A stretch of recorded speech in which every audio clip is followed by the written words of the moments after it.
Oke, kita mulai lagi setelah tadi dijabarkan apa saja sih hazard-hazard yang ada pada rumah sakit. Nah, ini adalah program K3 di rumah sakit ya untuk menangani segala hazard yang ada di rumah sakit tadi yang sudah kita bahas. Ada upaya promotif ya. Jadi upaya ini para nakes dikasih ekstra feeding, pemenuhan gizi gitu ya selama bekerja. Jadi ada juga kan ya rumah sakit kalau sering nonton film Korea ya ada kantinnya tersendiri gitu ya, dimana dijamin gizi dari setiap nakes yang makan di kantin itu gitu. Nah, kemudian ada upaya preventif, ada upaya pencegahan ya, dengan memberikan program imunisasi ataupun vaksin pada tiap tenaga kesehatan di rumah sakit. Kemudian ada program pemeriksaan kesehatan secara berkala. Jadi penyakit akibat kerja itu kan dapat terjadi secara akumulatif gitu ya. Misalnya awal bekerja sehat, nah kemudian bagaimana caranya controlling gitu ya, apakah seseorang ini terpapar macam-macam hazard yang kemudian menyebabkan penyakit akibat kerja, maka pihak rumah sakit itu menyediakan layanan untuk pemeriksaan kesehatan secara berkala. Kemudian ada program Fit to Work gitu ya. Terus ada upaya untuk mensubstitusi atau mengganti alat maupun bahan yang memiliki risiko tinggi terhadap kerja gitu ya. Kemudian upaya kuratif, ya ini kalau misalnya sudah terlanjur tenaga kesehatan yang kemudian nakes-nakesnya ini kemudian sudah terlanjur kena risiko kerja, penyakit akibat kerja, maka dilakukan ini pengobatan dan perawatan, kemudian diagnosis dan tata laksana penyakit akibat kerja, penanganan kecelakaan akibat kerja gitu ya. Kemudian ini adalah tahap yang paling akhir, yaitu rehabilitatif ya, rehabilitasi medis ya, kecelakaan akibat kerjanya itu bisa sampai menyebabkan seorang nakes itu tidak dapat bekerja kembali gitu ya, atau tidak dapat bekerja sementara waktu gitu ya. Nah, nantinya selama proses kuratif ini pengobatan, kemudian ada proses rehabilitasi, dan kemudian ada proses penyesuaian supaya bisa kembali lagi bekerja, return to work ini ya. Nah, lanjut, upaya apa nih yang dapat dilakukan oleh nakes agar terhindar dari penyakit akibat kerja maupun kecelakaan akibat kerja? Kalau menurut pendapat kalian sendiri apa? Upaya apa aja sih yang dapat kita lakukan supaya kita sebagai misalnya nanti tenaga kesehatan, kita bisa terhindar dari penyakit akibat kerja maupun kecelakaan akibat kerja? Jadi yang pertama adalah setiap nakes harus bekerja sesuai SOP yang telah tersedia. Karena kalau misalnya kita bekerja sesuai SOP, dijaminlah keamanan diri kita gitu ya. Kemudian menjaga kebersihan diri dan kebersihan lingkungan kerja. Karena ingat, di rumah sakit itu yang paling besar justru hazard biologi. Dia adalah hazard yang tidak terlihat oleh mata kita gitu ya. Kemudian mengenali simbol tanda bahaya di lingkungan kerja dan bersikap bijak terhadap keadaan tersebut. Kemudian menggunakan APD dengan baik dan banyak hal lain-lain yang haruslah kita jaga untuk nantinya kita bisa terhindar dari penyakit akibat kerja. Nah, salah satu upaya preventif penyakit akibat kerja ataupun kecelakaan akibat kerja, PAK dan KAK ya, ini bukan KK. Nah, adalah mengenal piktogram bahaya. Jadi ada tanda-tanda peringatan yang perlu kita ketahui agar nantinya kita bisa mawas diri gitu ya terhadap kebahayaan yang ada di sekitar kita. Maaf. Nah, ini misalnya saya mau bahas yang pertama, ini adalah simbol dari bahan kimia yang mudah meledak, eksplosif, simbolnya seperti ini. Kemudian ini mudah menyala atau mudah terbakar ya, maksudnya ini ya, flammable. Kemudian ini oksidator, dia penyebab terjadinya kebakaran ya. Terus kalau yang ini artinya tabung gas yang bertekanan, dan kalau yang ini dia bersifat korosif, baik itu pada logam maupun pada kulit ya. Terus risiko kesehatan kalau dia korosif ya sudah jelas dia pasti akan bikin iritasi ya pada kulit kita. Kemudian simbol yang ini ya beracun, simbol tengkorak ya. Kemudian simbol pentung nih, tanda seru ya. Ini adalah maksudnya dia bersifat iritasi ya, penyebab iritasi, iritan. Toksik akut, iritasi kulit dan mata, sensitif terhadap kulit dan pernapasan. Terus kalau yang simbol yang seperti ini, dada, kemudian ada bagian putih dadanya gitu ya, dan ada bintang di sini, itu maksudnya adalah bisa menyebabkan resiko karsinogen ya, atau mutagen. Karsinogenisitas dan mutagenisitas, sensitisasi saluran kulit, pernapasan, toksisitas terhadap reproduksi dan bahaya aspirasi. Kemudian untuk lingkungan, ini adalah pencemar lingkungan ya, bahaya akut akuatik, baik itu jangka pendek ya, untuk yang jangka pendeknya, kemudian untuk yang jangka panjangnya akuatik kronis. Jadi ini kalau misalnya ada bahan-bahan yang ada simbol gini, ikan mati, pohon kering, nah ini berarti kalau dia dibuang ke lingkungan ini bahaya pencemaran lingkungan ya. Ini tanda pentung lagi tadi ya, itu pemicu iritasi ya, dan dia juga sebenarnya tanda pentung ini artinya juga dia berbahaya terhadap lapisan ozon kalau kita buang begitu aja ke lingkungan. Nah ini piktogram bahaya lainnya ya, yang ada di rumah sakit, salah satunya itu adalah simbol ini ya, radioaktif. Jadi kalau kalian dekat-dekat unit radiologi akan ketemu simbol-simbol semacam ini.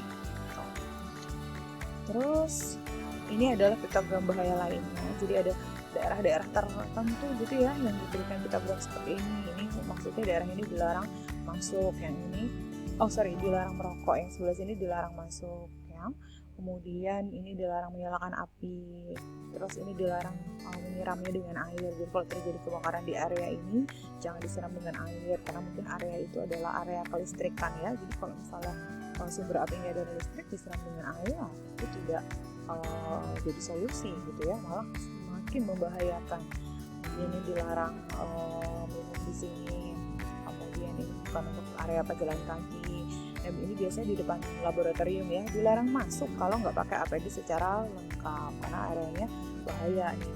Kemudian ini dilarang menyentuh, ini dilarang menyentuh karena bertegangan, dilarang menaruh palet, dilarang mematikan. Jadi ini biasanya kalau di laboratorium kita ini bisa juga ditaruh di dekat blood bank, di dekat lemari es gitu ya, karena untuk menyimpan bahan-bahan untuk kita praktikum sama untuk menyimpan produk-produk darah, blood banknya harus nyala terus, jadi nggak boleh dimatikan gitu ya.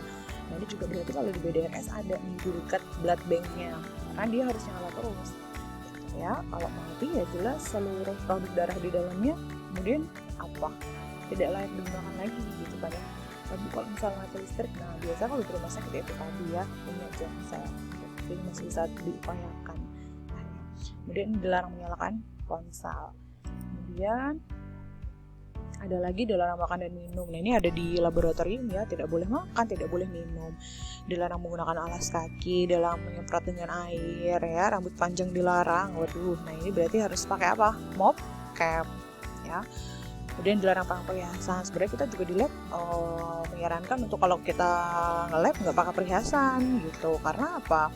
Nanti ketika cuci tangan nggak bersih cuci tangannya. Kalau pakai cincin, ada area di bawah cincin itu tidak tercuci dengan baik. Pakai gelang juga seperti itu. Pakai jam juga seperti itu. Jadi kalau nge-lab perhiasan-perhiasannya boleh ditinggal dulu gitu ya. Dilarang memegang dengan tangan, dilarang duduk di sini nih, dilarang memotret ya, di IGD itu dilarang memotret, ya, dilarang memakai jam ataupun logam-logam di badan, dilarang menaiki dongkrak, dilarang memasukkan tangan ke dalam sini, dilarang menginjak. Ini banyak piktogramnya ya.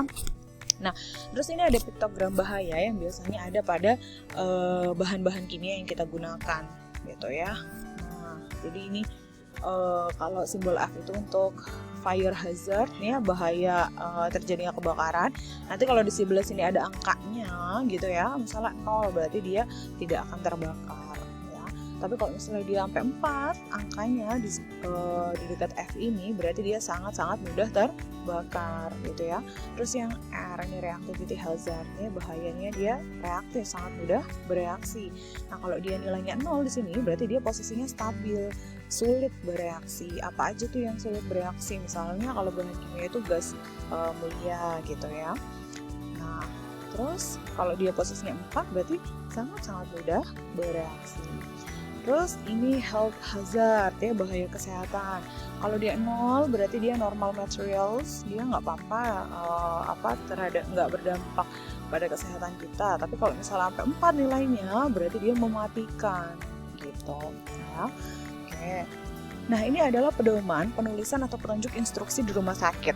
Jadi, kalau misalnya kita melihat dia latarnya merah, tulisannya putih seperti ini maknanya adalah larangan atau bisa juga bermakna pemadam api.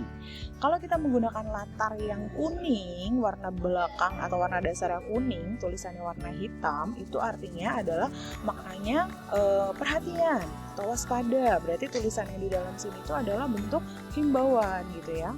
Atau juga ada pernyataan tentang potensi resiko bahaya. Terus kalau dia latarnya itu warnanya hijau, tulisannya berwarna putih, berarti ini maksudnya adalah di sebelah sini zona aman, atau di sebelah sini adalah wilayah untuk pertolongan pertama. Kalau misalnya kita pakai latarnya itu biru, terus tulisannya berwarna putih, ini maksudnya adalah perintah yang wajib ditaati.